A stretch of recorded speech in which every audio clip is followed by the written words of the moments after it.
The odds are high here that we have some conservative friends here today, and that's fine. I'm happy that they're here to expand their minds. But if at any point you feel intimidated or unsafe, let us know, and we will have that person removed. And we have a lot of people in this room, so for the love of God, please put your cell phones on silent. So tonight we'll be hearing from Melanie Thomas, a University of Calgary political science professor, on the political maturation of Alberta. And our last speaker, Zane Belgi, talk about his experience on the Nenshi campaign and also how progressives can win in 2019. After that, we get to the part of the evening that I'm excited about, and that's the part of the evening where you play a much larger role. We're going to be breaking out into groups to talk about how we organize ourselves and what strategies and tactics we can employ to make sure Jason Kinney never becomes premier.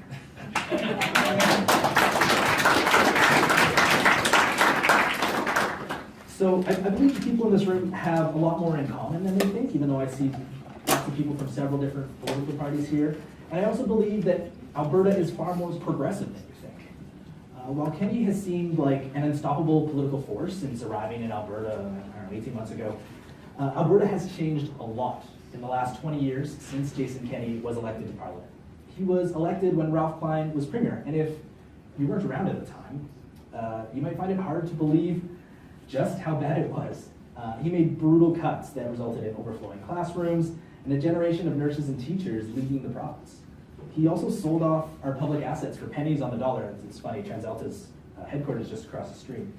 And while simultaneously giving massive tax giveaways to corporations and the rich, something that's just been previewed with the UCP policy document that just got leaked.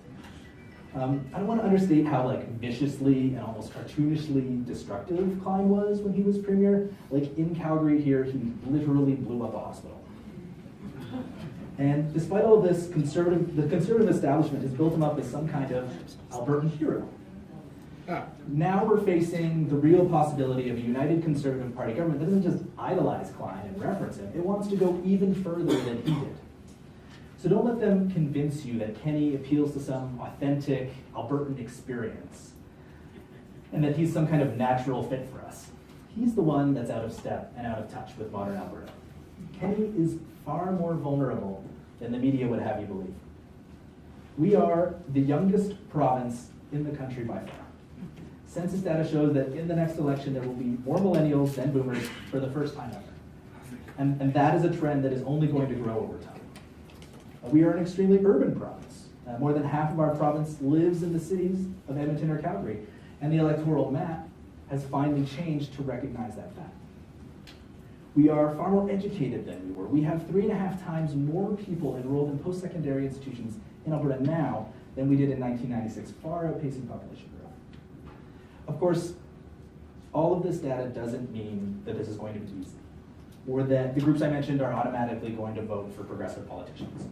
Important work still has to be done. And Jason Kinney is an extremely skilled politician. I don't want the people in this room to underestimate him. He is a practiced campaigner and a very adept fundraiser. But at the end of the day, there are more of us than there are of them.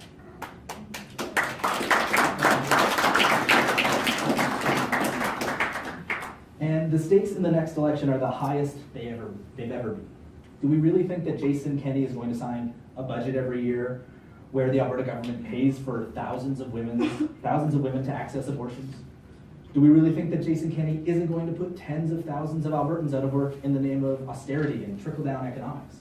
And do we really think that Jason Kinney is going to protect vulnerable queer and trans youth, given that he wants to out students who join gay-straight alliances? The answer is no. And that's why we are here to talk about what we can do in 2019.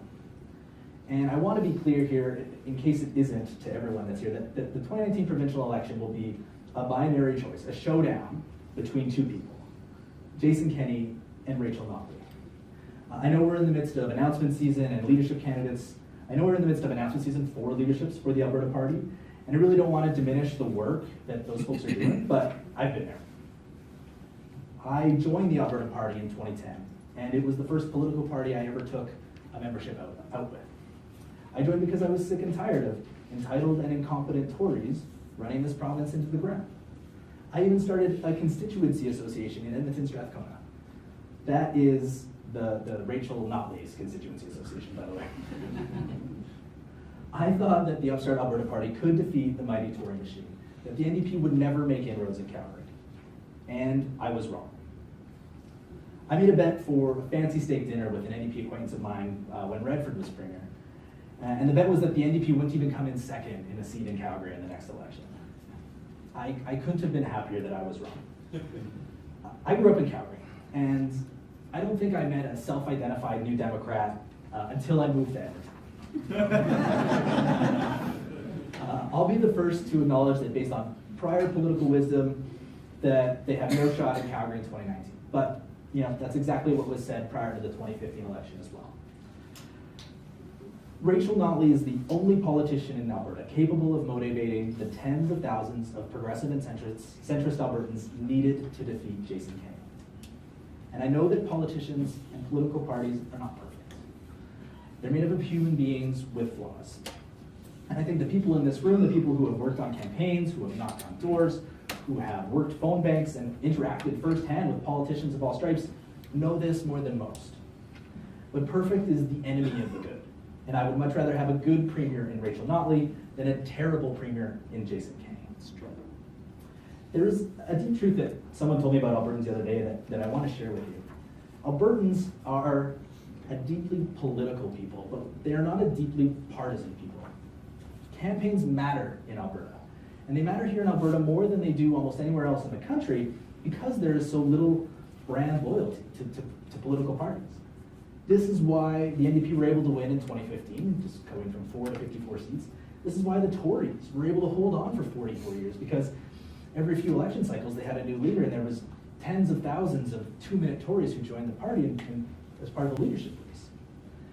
So with that in mind, Calgary, this place that we are in, is the most important electoral battleground in the province come 2019. Whoever wins here wins the next election.